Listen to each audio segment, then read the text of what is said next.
오늘 시편 20편 역시 다윗의 시라는 제목이 붙어 있습니다.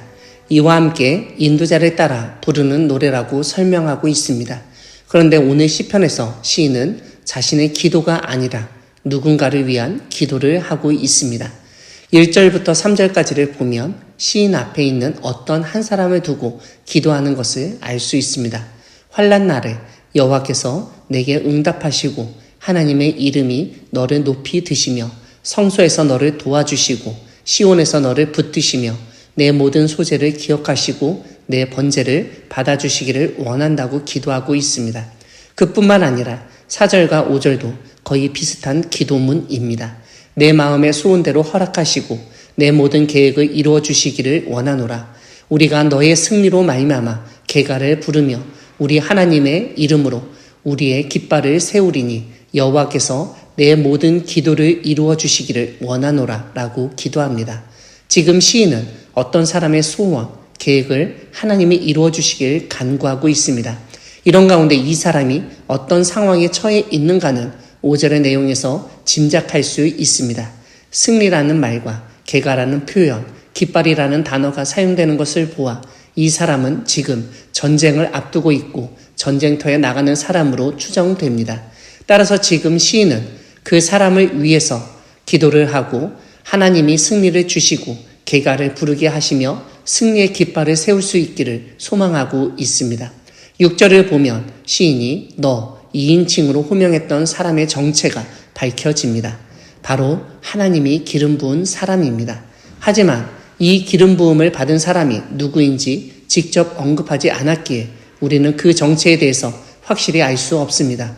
왜냐하면 고대 이스라엘에서 기름 부음을 받은 사람은 크게 세 부류가 있었는데 제사장과 예언자, 왕이었기 때문입니다.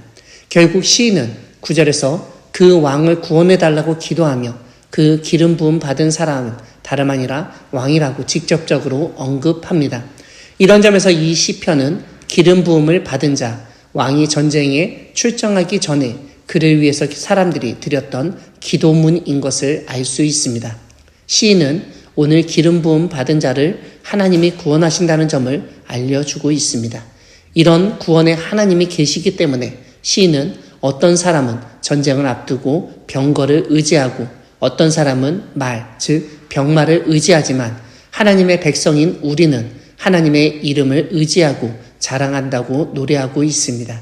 적들, 즉 병거와 병마를 의지한 사람들은 비틀거리고 엎드러지지만 하나님을 의지한 우리는 일어나 바로 설 것이라고 선포합니다. 사랑하는 광야교회 성도 여러분, 하나님은 하나님의 이름을 의지하며 기도할 때 응답하시는 분이십니다. 오늘 본문에서 우리가 주목할 것이 두 가지 있습니다. 하나는 하나님의 이름이고 다른 하나는 그 하나님의 이름을 부를 때 하나님이 응답하신다는 점입니다. 제일 먼저 오늘 시인은 하나님의 이름을 반복하며 강조하고 있습니다. 1절과 5절, 7절에서 하나님의 이름을 언급하는데 이것은 예전에 다윗이 골리앗과 싸울 때 너는 창과 칼과 단창으로 나오지만 나는 만군의 여호와 하나님의 이름으로 나간다고 했던 것을 상기시킵니다. 이런 다윗을 본받아 우리가 이 세상에서 영적 전쟁을 치르고 이 세상의 악한 세력과 싸울 때 어떤 무기를 의지하는 것이 아니라 하나님의 이름을 의지하고 자랑하며 나아가야 하겠습니다. 왜냐하면 하나님의 이름은 능력의 이름이고 구원의 이름이며 승리의 이름이기 때문입니다. 두 번째로 오늘 시인은 하나님이 구원하시며 응답하시는 분이심을 알려주고 있습니다. 1절은 응답하신다는 말이 나오고 6절에서 하나님이 기름 부음 받은 자를 구원하시고 오른손의 구원의 힘으로 응답하신다고 알려줍니다. 9절은 하나님께 구원하소서 응답하소서라고 기도하고 있습니다. 우리가 의지하는 하나님은 우리의 기도에 응답하시는 분이십니다. 우리의 기도에 응답하시기 때문에 우리를 구원해 주시는 것입니다. 우리가 이 세상에서 살아가면서 환난도 당하고 폐색이 짙은 전쟁을 치러야 할 때도 있습니다. 그럴 때 절망하는 것이 아니라 하나님께 기도하며 하나님의 응답을 구하고 하나님의 구원을 기다리기를 바랍니다. 하나님이 응답하실 때 하나님의 구원이 임할 것입니다. 5절에서 알려주듯 우리로 승리하게 하시고 계가를 부르게 하시고 하나님의 이름으로 깃발을 세우게 하실 것입니다. 최후 승리와 구원을 얻기까지 하나님의 이름을 부르며 기도로 나아가는 우리 모두가 되기를 소망합니다. 아멘.